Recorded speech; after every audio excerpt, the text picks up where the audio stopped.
And more on the Boao Forum. We're honored to be joined by Shaukat Aziz, former Prime Minister of Pakistan.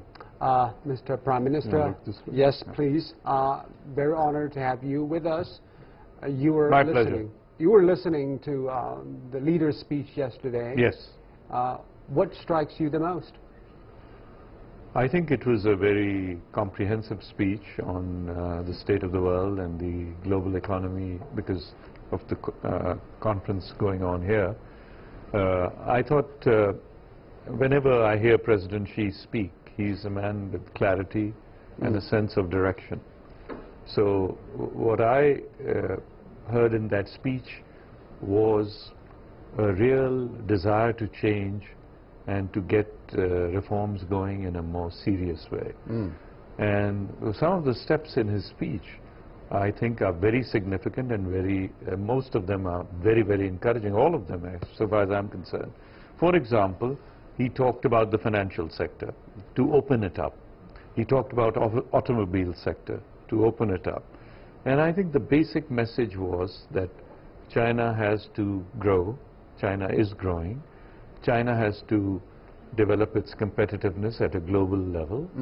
So by allowing opening up the economy and allowing more competition and improving competitiveness of the country, the ability of China to have a bigger say in the world, particularly on the economic side, is substantially enhanced.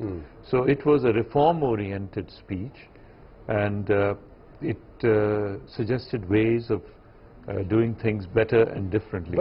So change, to me, is the only constant in life, and his speech covered change and change management. Yes, as you said, change for the better for China, but the problem is not everybody is happy about the growth and the competitiveness of China. Some advanced economies are a little concerned. That's why there are blowbacks from around the world. You have to, first of all, you have to get your national priorities in line as to what you want to do.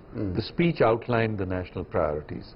However, it was what his comments were, as I see it, were not in isolation. The globe, the world is going through tremendous challenges in every field, which is always the case.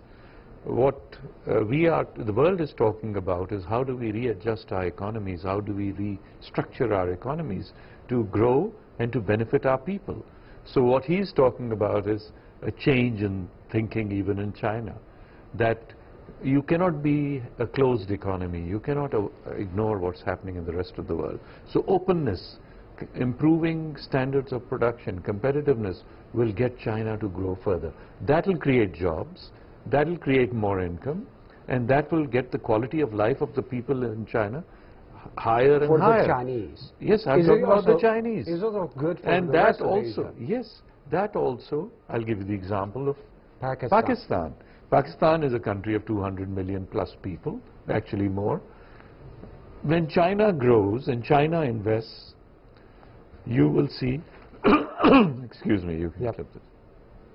When China goes and China invests in one belt, one road, something which people are now hearing about, and some have misunderstood it.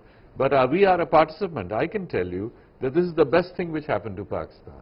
The One Belt, One Road is building roads into Pakistan, connecting China. It's all about connectivity.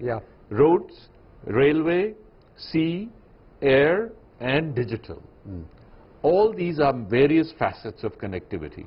When you get connectivity, you get markets being more efficient. You learn from each other. You travel to each other. Goods flow, services flow.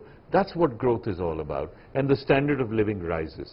I know you were involved in the negotiation of Gwadar Port operation in the very beginning. That was before Belt and Road was incepted. You're absolutely right. So you had the idea of connectivity back then. Tell us more about that. Yeah, you see, Gwadar is a very strategic location. It's on the mouth of the Gulf. All the world's oil lanes are there. The countries there export oil. They pass through that area and go out to the ocean. So Gwadar was very significant. And this port was a fishing village. When I first went there, I was the minister who sort of, Like Boao is a fishing village in some way. Gwadar was a fishing village. I was the minister who was given the responsibility to coordinate with the Chinese. So I came here, discussed it, and they were invited to come there. There was not even a proper road link to Gwadar.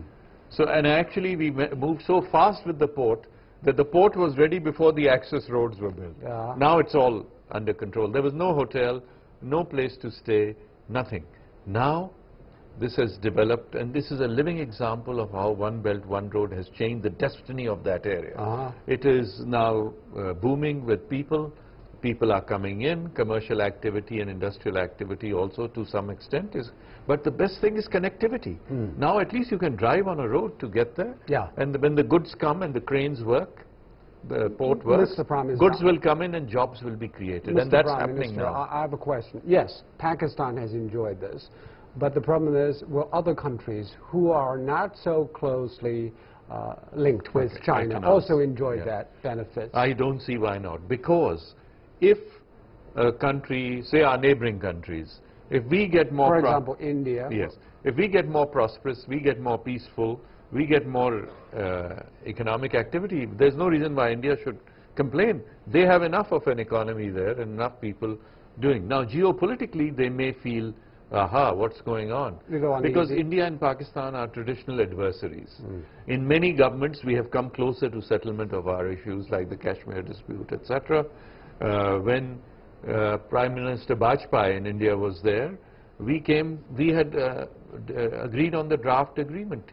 He just said we'll wait for the election, because if we do it before the election, it'll create more complications. After the elections, we can sign all this and we'll be going in the right direction. Unfortunately, he lost the election and we are back to square one. However, no country should get upset because the neighboring country is developing. No country should get upset if the neighboring people's poverty rates are coming down. No country should be upset if the neighboring country gets more investment. So to me, to say that India is upset, I don't agree that they are upset. But even if they are, that will be short-lived, because they see, if India grows, we don't get upset. We say, let India go stronger, and we will be stronger. And you're confident they will come around and realize this is win-win. Of course, they will realize, because this is the way the world operates, you know. You don't have to agree on everything. You may have disputes with each other. There are disputes in every part of it. Look at the South China Sea. Look at so many other things. But you must not stop the process of development. Do not deny your people the ability to have a better future. Do not deny your coming generations a better country to live in.